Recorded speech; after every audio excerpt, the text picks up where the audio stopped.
Bonjour à toutes, bonjour à tous. Voici une petite vidéo plus spécifiquement destinée aux professeurs concernant l'utilisation de Smart School Live.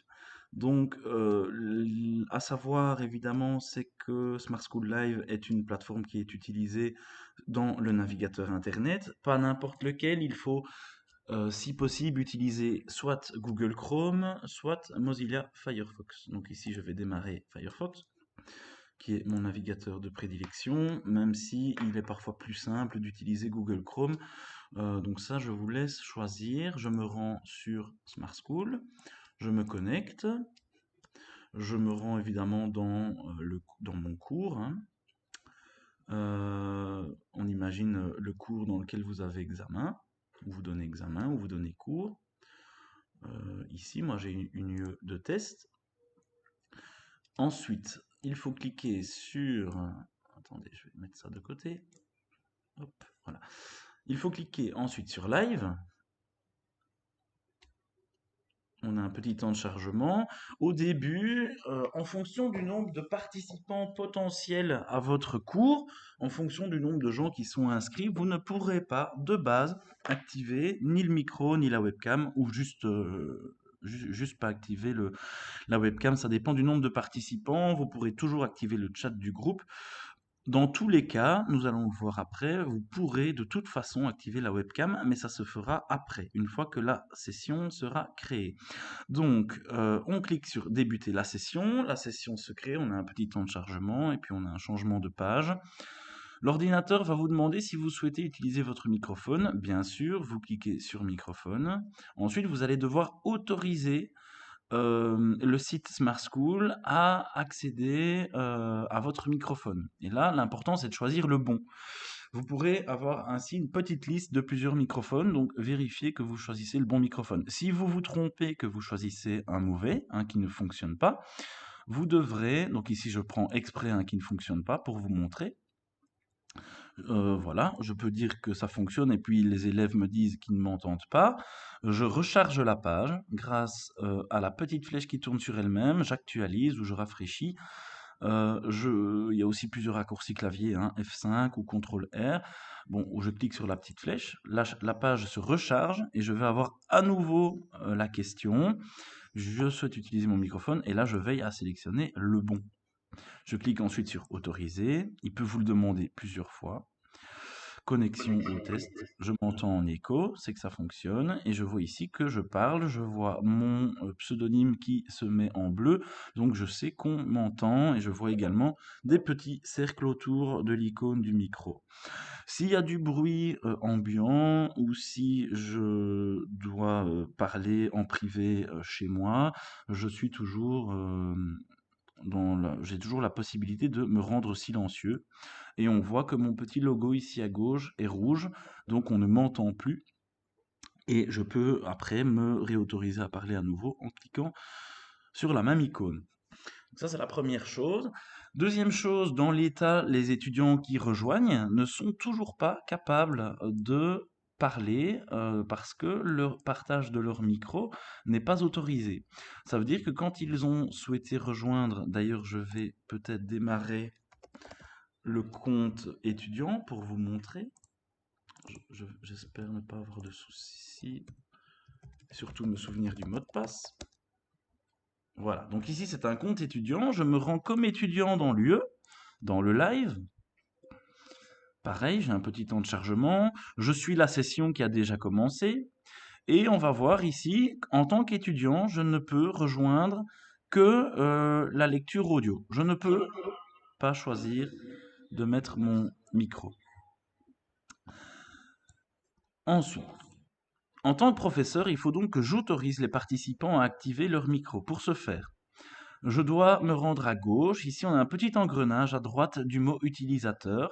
Je clique sur l'engrenage et en français, j'ai modifié les possibilités des participants. Sur la version anglaise, il est marqué Lock Viewers. Je clique et j'ai une fenêtre qui s'ouvre permettant d'activer le partage de la webcam.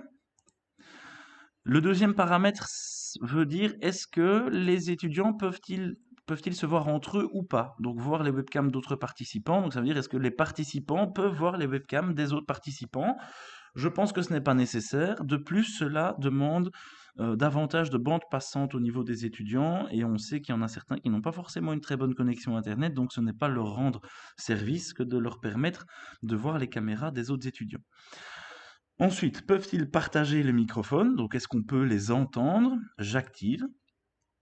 Et ensuite, bah voilà, une fois que les paramètres sont activés, je peux cliquer sur enregistrer. On voit ici au-dessus à droite, les participants peuvent maintenant partager leur webcam et peuvent partager leur microphone.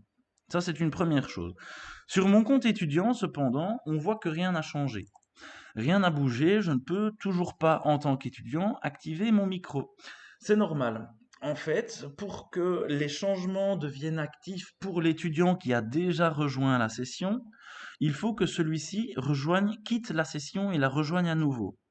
La manière la plus rapide de faire, c'est de recharger la page, de rafraîchir la page grâce une nouvelle fois au bouton actualiser la page ici au-dessus à gauche. Selon les navigateurs, cette petite flèche peut être à un autre endroit. Si jamais l'étudiant peut aussi quitter la session, quitter le Smart School et refaire la manipulation, donc revenir dans le cours, revenir suivre le live, et à ce moment-là, ça donnera exactement le même effet. Donc s'il recherche la page, on va voir maintenant qu'il va avoir la possibilité d'activer son microphone. À lui maintenant de cliquer sur oui, utiliser le microphone et d'autoriser accès au micro par Chrome. Et là, on voit ici que l'étudiant est capable de parler. On voit son nom qui se met ici en surbrillance. Donc, si quand on a une classe un peu trop nombreuse, il est possible qu'il y ait un grand bruit de fond. Et à ce moment-là, il faut savoir qu'on peut déjà demander à l'étudiant de couper son micro. Il est également possible de le couper à sa place. Ça peut être utile. Imaginons, donc je me reconnecte avec le compte étudiant, parce que je viens de quitter sans faire exprès. Voilà. Voilà, imaginons que ici, Monsieur Pisano n'a pas envie de l'entendre parce qu'il y a beaucoup de bruit de fond derrière lui, etc.